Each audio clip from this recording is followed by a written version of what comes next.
It's another edition of Time About the Movies, and today we've only got one movie to look at today on the 4th of July weekend of 2008, halfway through the year. And who better to open up a new movie on the Independence Day weekend than the man who starred in Independence Day and had been the king of 4th of July for several years. And here's his latest film with the help of director Peter Berg, co-written by Vince Gilligan before is around the time he made Breaking Bad. And you got Jason Bateman and Charlize Theron among the cast here as well. So let's take a look at Hancock.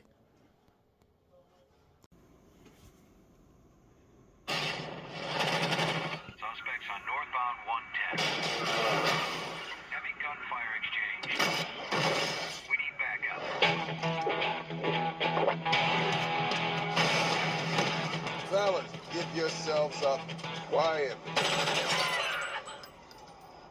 Okay.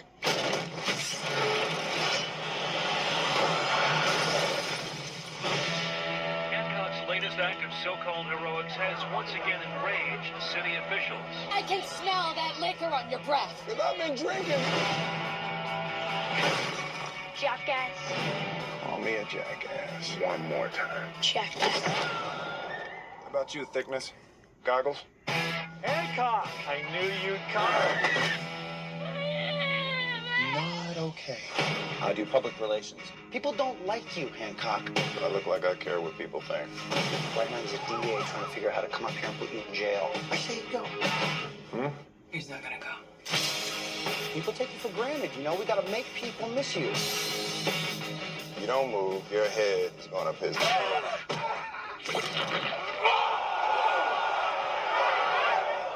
Jail watch day 5 and crime is still on the rise.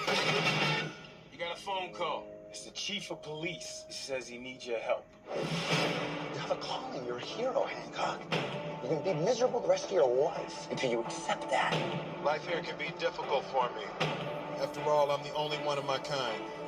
You deserve better from me. I will be better. I ain't wearing that.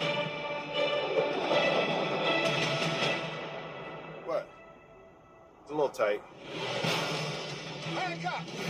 I need you to end this. I have permission to touch your body. Yes!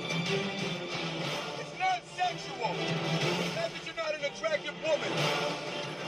Maybe on a different day. Get me out of here!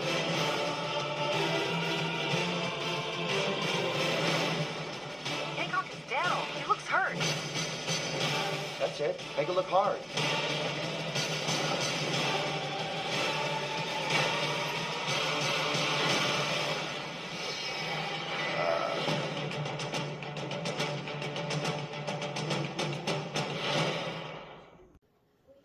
So that trailer does give you a good indication of the good things and not really a little bit of the bad things. There were a couple little bits of it here and there. We'll get to that in just a second. But the plot of the movie, as you can tell, Will Smith stars as an amnesiac, alcoholic, reckless superhero trying to remember his past, and he gets help from a PR person played by Jason Bateman to help improve his image. He goes to jail to get people to realize that, hey, they need him in his life. So you know, the crime rate gets bigger in Los Angeles, and so he has to come in, and that leads to the rejuvenation of Hancock as a superhero. And that premise alone should have been enough to make this movie and enjoy a really damn good movie. And it is a good movie for about the first third, for about the first half of the film. And then the second half happens, and the film really steers way down at that point. It just goes for, this is one of those movies, like, we get one of these movies every once in a while where the first half is really good and very promising, and then for some reason, in the second half of the movie, it turns into something completely different than what the first half was promising. I think the last movie that I saw that did something like this was Man of the Year with Robin Williams. It starts off as, I mean, the trailers made it look like it was this fun comedy with Robin Williams as this Daily Show host who becomes the president of the United States. And then you don't realize that the second half of the movie, it suddenly turns into a political thriller for no reason whatsoever. Here, it does the same thing as well, because I mean, I don't want to say that this was one of those films affected by the writer's strike. I think this was filmed way before the writer's strike had happened. And we're not going to get straight to the films where where the writer's strike played a huge effect on these films until we get to later in the year, because that's we're going to see some of those later on down the road. Although they did reshoot scenes in May of 2008, just a few months before this movie came out. So maybe that's what happened with this movie, because let me tell you something. The second half of this movie really does not feel like the first half whatsoever. The first half feels like a movie that has a lot of promise to it. Will Smith playing the superhero, and you have Jason Bateman as this public relations guy who's basically telling him to, go out and, go out, do this thing, go to prison for a little bit, let the people see that you're not there anymore, and see the crime rate go up, and Hancock needs to come back in and become the superhero. That's the fun thing about the first half of the movie. But then in the second half, just bizarre stuff happens. Like, Charlize Theron has a plot in the movie where she apparently is a superhero too, but she uses her powers for evil or something like that. Or they don't really... There's a possibility that they're related, like they could be brother and sister, or they were once a couple or something.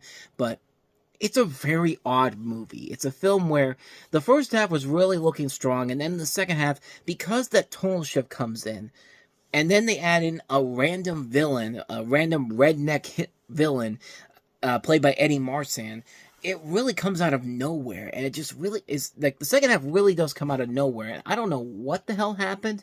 I don't know what went wrong here, but man, this film really struggles from a first half that was so promising, and then the second half just completely goes careening off the roller coaster, and then just goes off the rails. I mean, this thing just falls apart at the seams at the last moment, and it's just like, I don't know what happened. This was a project that was in development for 12 years. I think the original writer of this wrote this back in 1996, and it went through various directors. Tony Scott was once attached to direct it. Michael Mann, who's still one of the producers on it. Jonathan Mostello, Gabriella Muccioni, who directed Will Smith in The Pursuit of Happiness, and will later direct him in 7 Pounds at the end of the year. But, yeah, I really don't know how to feel about this movie per se, because like I said, the first half is really good. Seeing Will Smith as this drunk superhero causing more chaos than saving human lives, and then having to go through this, radical change with this PR guy, that was fun. But when it gets to the second half and has that tonal shift, it's like it really, really ruins the ebb and flow of the movie. It really does not feel like this needed to be here. Like, that honestly could have set itself up for a sequel. You know how sequels, to superhero movies, they get darker in the second film, or most sequels in general to action movies. Like, in the second film, it does go for a darker tone. I feel like you could have saved that part for another movie, but they crammed them both into one film, and because they did that, I really do think the film struggles because of that. It just isn't as fun as it could have been at the beginning of the movie, and when you get done with it, it's just like, what the hell did I just watch? I mean, I watched this again not too long ago, to see if those same thoughts that I had before still kind of hold up. And yeah, they still kind of do. I feel like Charlize Theron's a great actress. I mean, she usually can never turn in a bad performance, but in here, I just really feel like her role in here really was for another movie in particular, and they just crammed it into this film. And I really don't know if what the hell happened here. I don't know if it was Vince Gilligan, because like I said, he was just starting to come into his own with Breaking Bad premiering the same year. And I don't know if he was... I don't know if he probably did this before he went on to Breaking Bad, because, Breaking Bad does a pretty good job of mixing dark comedy with drama. Here, it doesn't really mesh together, especially in that second half, and the movie really just kind of falls apart at the end.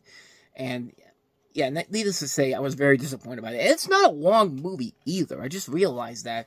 Like, I thought maybe the first half of it was like I thought this was the first half of a long movie, but no, it's only an hour and a half long. Like, the movie's only an hour and a half long. I have no idea what happened to this film. Like, it started off so promisingly, and then all of a sudden the second half comes in with this radical shift, and it just kind of falls apart at the seams really quickly, and it's a film I very rarely have gone back to watch, honestly. It's a film that's just like, I like it, but it's only for that first half alone. I really can't get to the second half and really enjoy what I loved about the first half with that, but I don't know. I mean, it was still a massive hit regardless. It was still one of the biggest hits of the year. It was actually the 4th highest grossing film of the year, making over $600 million worldwide. So, I mean, you put Will Smith in the superhero at the full center of this movie, it's going to be a hit, and especially with superhero movies becoming the trend. I mean, we had 6 superhero movies released in the summer of 2008 alone. We haven't even gotten through all of them yet. We still have 2 more to go in the next couple of weeks, but I don't know. This one, I think the first half really is the strongest part of it. The second half, it really falls apart, and it kind of ruins the flow of the film. This thing probably would have went to started off as a 5-star movie, but then that second half comes around to probably at the very most a 3-star film, just a little bit above 2.5 stars. Like, it would be a film that I liked it for the parts that I liked, but yeah, that second half really almost ruined the ebb and flow of the film, where I just could have hated it altogether. But as it is, it's passable. A mixed opinion, but mixed, leaning slightly towards a positive review. But yeah, it's definitely a very flawed film overall. They have been talking about doing a sequel for a long time, and yeah, I don't know. Like, I mean, this one I don't think really deserves. Like, you had a chance to do a sequel with that second half storyline, and then you kind of threw it in there at the last minute. Yeah, it's kind of pointless to do it now. So that's my thoughts on Hancock. Very mixed opinion, but more mixed than more positive than negative. I'll say that. And so, with all that said, we wrap up another edition of Time About the Movies. And speaking of superheroes, the next week we have one of these 3 films, a superhero movie, Guillermo del Toro's sequel to Hellboy. I mean, Hellboy's kind of a superhero. Hellboy 2, The Golden Army. We'll take a look at that. We'll also take a look at Brendan Fraser and Josh Hutcherson in the 3D family adventure Journey to the Center of the Earth. And also Eddie Murphy starring in the comedy Meet Dave. Made by the same director who made Norbit, but definitely is a lot better than Norbit. But is it enough to recommend? Not really. We'll talk about it. We'll delve more into it as we go into the show tomorrow. So be on the lookout for that. So we'll take a look at those 3 films on tomorrow's show. But until then, thank you so much for watching. And if you want to see more videos like this, please go ahead and hit that playlist on the next page. Check out the previous episode. And also don't forget to hit the like, subscribe, notification button, and the bell. That's when you get updates on when new videos come out. And we do post new videos here every day. So with all that said, I am off. I'll see you guys next time. And until then, as always, take care.